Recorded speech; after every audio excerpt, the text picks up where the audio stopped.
வணக்கம். நான் பாயம்மா சமையல். இப்போ நான் வந்து சிம்பிளாக கருவேப்பிலை சட்னி செஞ்சு காமிக்க போகிறேன். கருவேப்பிலை ரொம்ப நல்லது, உடம்புக்கும் நல்லது, குழந்தைங்களுக்கும் நல்லது. வெறும் சாதம் வடித்து கூட இந்த சட்னியை பிசைஞ்சு நெய் போட்டு குழந்தைங்களுக்கு ஊட்டி விடலாம். இப்போ சட்னிக்கு தேவையான இன்க்ளூடியன்ஸு, இதில் கருவேப்பிலை ஒரு கைப்பிடி அளவு எடுத்துக்கோங்க, கொஞ்சமாக தேங்காய் எடுத்துக்கோங்க, சின்ன தக்காளியாக 2 எடுத்துக்கோங்க, ஒரு கைப்பிடி அளவு சின்ன வெங்காயம் எடுத்துக்கோங்க, ஏன்னா அதுதான் நல்லாயிருக்கும். புளி வந்து இங்கே பாருங்கள், ஒரு சின்ன எலுமிச்சங்காய் சைஸுக்கு நீங்கள் எடுத்துக்கோங்க. வரமிளகா உங்களுக்கு தேவையானது போட்டுக்கோங்க. குழந்தைங்க சாப்பிடல அப்படின்னா என்ன பண்ணுறது, அதனால் கொஞ்சம் கம்மியாகவே போட்டுக்கோங்க.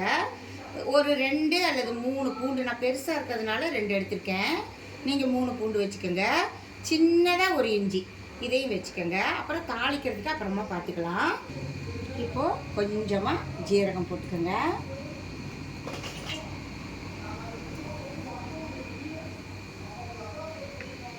அதுக்கப்புறம் இந்த பூண்டு இஞ்சி போட்டுக்கோங்க.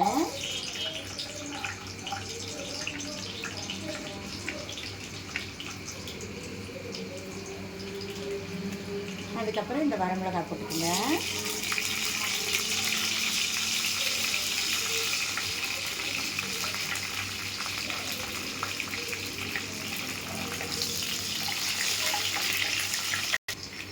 கருவேப்பிலை போட்டுக்கோங்க. அது நல்லா பொரியணும், நல்லா வர வர வர வரன்னு ஆகணும்.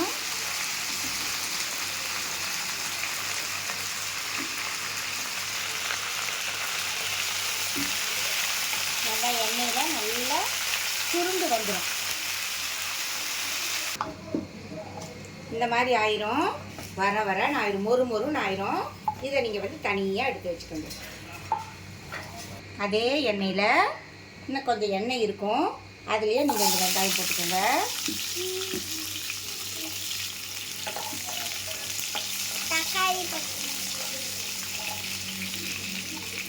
அப்புறம் இந்த தக்காளியை போட்டுக்கோங்க.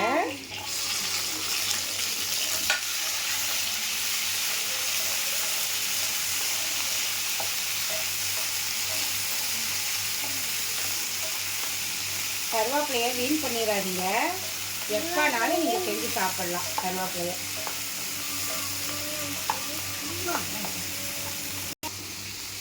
இப்போ கொஞ்சோண்டு கொத்தமல்லி தழை எடுத்துருக்கேன், அதை போட்டுக்கோங்க. ஏன்னா அதுவும் இரும்பு சத்து, குழந்தைங்களுக்கு வந்து எந்த நோயும் வராது. இதை நீங்கள் அடிக்கடி செஞ்சு கொடுங்க. இப்போ நீங்கள் புளி போட்டுக்கோங்க. இது பாருங்கள், இந்த அளவுக்கு வணங்கிடும். இப்போ இந்த கருவேப்பிலையும் இதுலேயே எடுத்து கொட்டுக்குங்க. உப்பு பாருங்கள், இவ்வளவு போட்டுக்கணும். இப்போ இதை நீங்கள் அரைச்சிக்கோங்க, இந்த பதத்துக்கு அரைச்சிக்கோங்க. இப்போ நான் தாளிக்க போகிறேன். 2 டீஸ்பூன் எண்ணெய் ஊற்றிக்கோங்க, தேங்காய் எண்ணெய் ஊற்றிக்கோங்க. ஒரு 2 டீஸ்பூன், நான் பாட்டிலோட ஊற்றுறேன், 2 டீஸ்பூன் ஊற்றிக்கோங்க. இப்போ கடுகு போட்டுக்கோங்க, 1 டீஸ்பூன் அளவுக்கு கடுகு போட்டுக்கோங்க.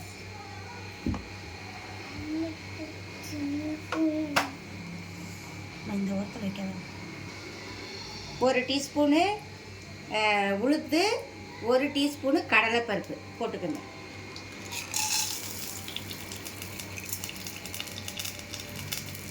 அது நல்லா பொரியும்.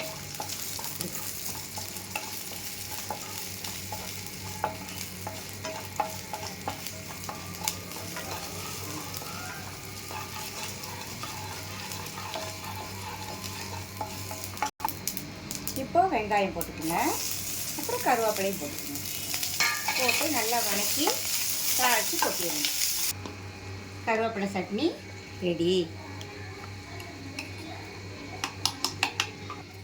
இதே மாதிரி நீங்கள் செஞ்சு பார்த்துட்டு எனக்கு சப்ஸ்கிரைப் பண்ணுங்கள், ஷேர் பண்ணுங்கள், லைக் பண்ணுங்கள். தேங்க்யூ.